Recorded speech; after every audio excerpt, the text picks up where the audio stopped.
Mulle väga meeldib praeguste õpetajate juures see, et nad on kõik tõeliselt toredad.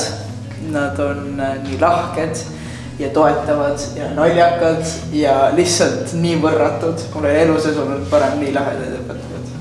Mulle meeldib, et nad kuulavad meid ja kohtlevad meid kui inimesi ja saavad aru, kui meil on mingi asi raske või vajab natukene rohkem tähelepanu.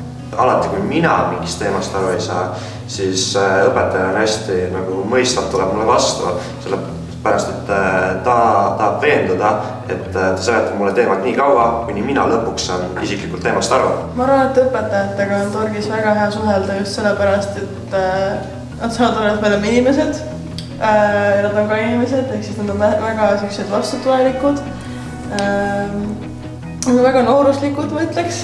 Lähevad kõikide meie mõtetega kaasa ja ma arvan, me täiendame üksteist ja meil on hästi siuke mõnus, kus justkui kogukond tulnud siin kokku. No tundides õhkkond on selline varieeruv sõltuvast õpetajast ja sõltuvast õppeainest.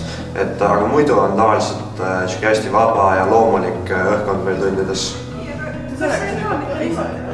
On vä? Ma ei tea! Palun tulge Torgi õpetage meile paneks.